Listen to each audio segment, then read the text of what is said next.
In this video, I'm going to be talking about more problems and issues that I've encountered with the Garmin Instinct Solar.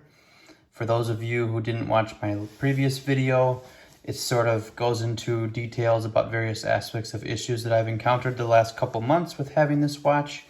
And this video is actually going to be almost a continuation of that. So I'd say you're going to get more content that's pretty general and helping a wider group of people in that previous video. But this video, I'm going to talk a little more specifically about sleep tracking, the pulse oximeter, how that works, what that looks like, and just a few continued problems that I've discovered.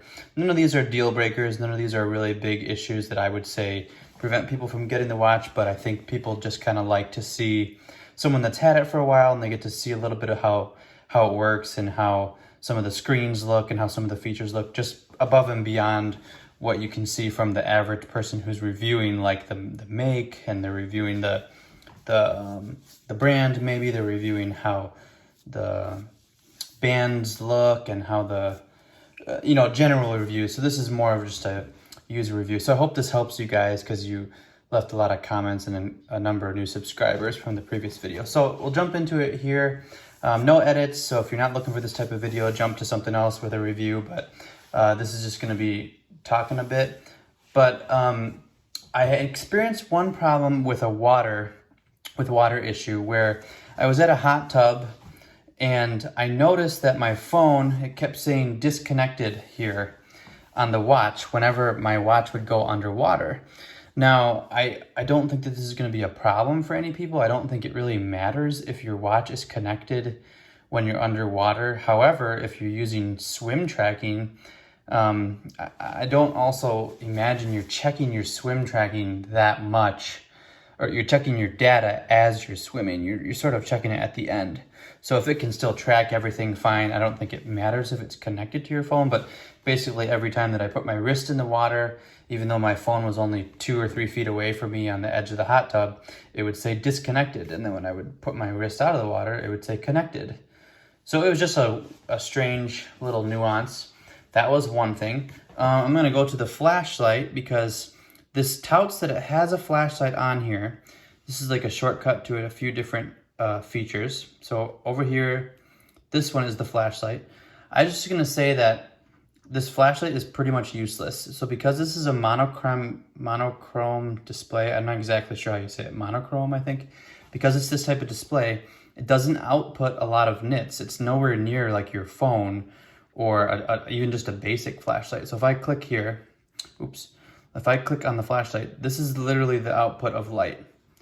It is so small, even your phone on the dimmest setting is significantly brighter. Most of us either have a everyday carry flashlight, if you're this type of person getting this watch anyways, that you might not even use this. And at first I thought, well, if I have a little flashlight on here, maybe I'll use it, but it is so dim that even in pitch black scenarios, it almost gives not even enough light to reach my feet, for example. So it seems like a little bit unnecessary and not helpful on here.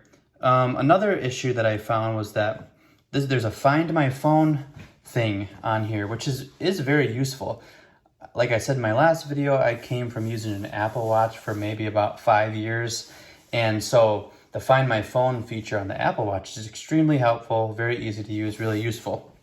So I've used this Find My Phone a couple times on the Garmin Instinct Solar. And what I've found is that, first of all, your application, the Garmin Connect app, which is an app you have to get to use this watch at all, it has to be connected to it at all times. For example, your Bluetooth on your phone has to be connected or has to be turned on, and the app has to be open and running, or at least running in the background. So if you have an iPhone like I do, I tend to if I have a lot of applications open, I tend to open them all up and then close them all out. And now it's an app that I cannot close. So I've toyed around with the things on my iPhone to make sure I'm not wasting a ton of battery life.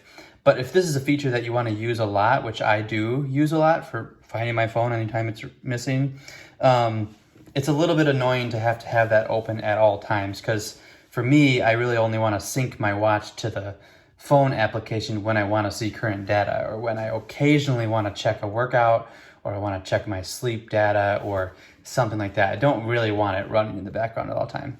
Again, small issue, not a deal breaker for me. I have figured out a way to have it consume a bit less battery, I think.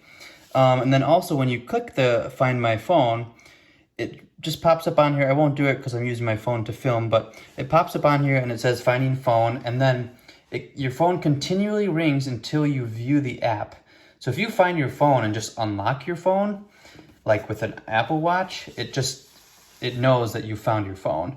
But you have to navigate into the app itself, and then you're able to turn it off. So a quick fix that I found for that is that when you're on this Find My Phone feature, if you click this back button, so once you've found your phone, click the back button on your watch, and then it exits out of the Find My Phone application. You don't actually have to do anything on your phone, or even if you see your phone across the room, oh yeah, I left it in that room, you can click it off on your watch, and that's much more useful.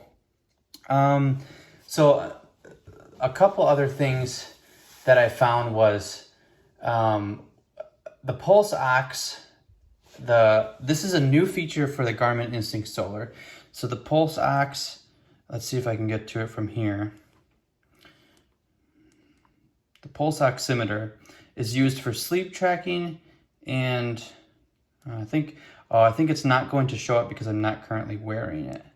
So I'll just talk about it. I have some screenshots that I can show you guys in a second. But the pulse oximeter is used essentially for measuring the saturation of oxygen in your bloodstream. So if you've ever seen, at a hospital, they put a little thing on your finger, like this, boom, and that measures your oxygen level in your blood.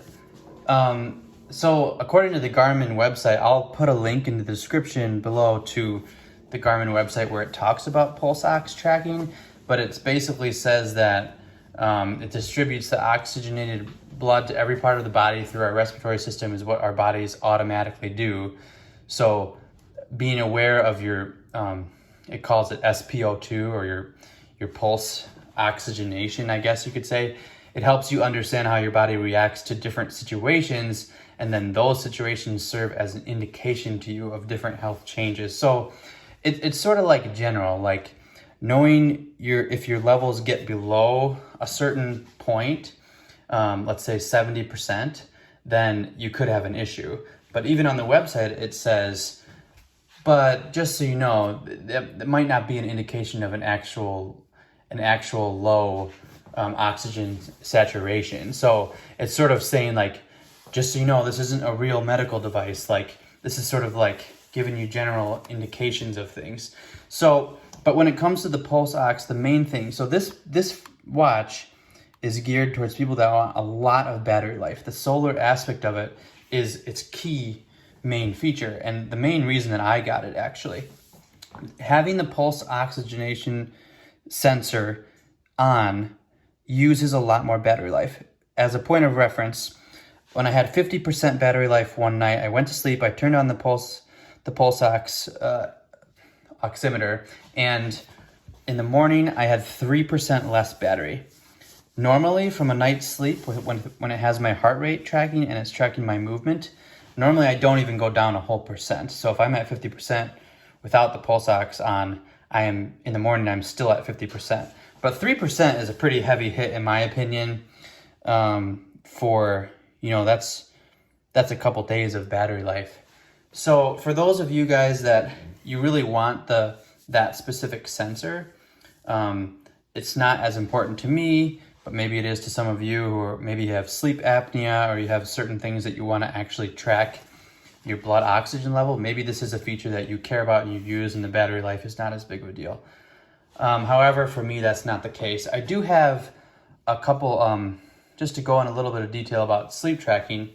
I'll show you guys here on my computer. I have a couple screenshots of my most previous sleep tracking data.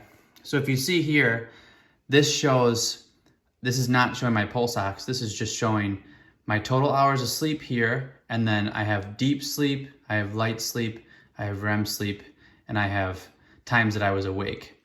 So it's sort of showing you stages. And this is available on a lot of, sorry about the glare and the reflection, hopefully you guys can see it. This is really common sleep tracking, pretty basic actually. It's using your heart rate to check for deep sleep and REM sleep, because, but it's also using the movement sensors, or sensors that would indicate movement. So when you're in deep sleep, you're basically not moving at all. When you're in REM sleep, your heart rate is at its lowest point. And when you're in light sleep, you're basically moving around. So you don't need a lot of sensors to track this amount of sleep data. But to go to the next pulse ox, so this was one day, you can see one day, 7 hours, 20 minutes, and then I go to pulse ox. It says my average pulse ox amount was 95%. So it shows my lowest was 87% and my highest was 100%, I guess. This is useful to some of you if you think, I don't want to dip below 70%, it says. Then you could possibly find an issue with something with your oxygenation level. So now the more useful data is the long-term data. This is my sleep data for a whole week. So you can see these are useful information. You know, average deep sleep, how much you can kind of increase that average over time. Average light, average awake, average total sleep. So I hope this video is useful to you guys. Like I said before, I'll include a link in the description below for the Garmin website that talks about the pulse oximeter and what they recommend and how it works. And I will also include a link to my previous video, which has just more other problems and details that I've encountered that hopefully will be helpful to you guys.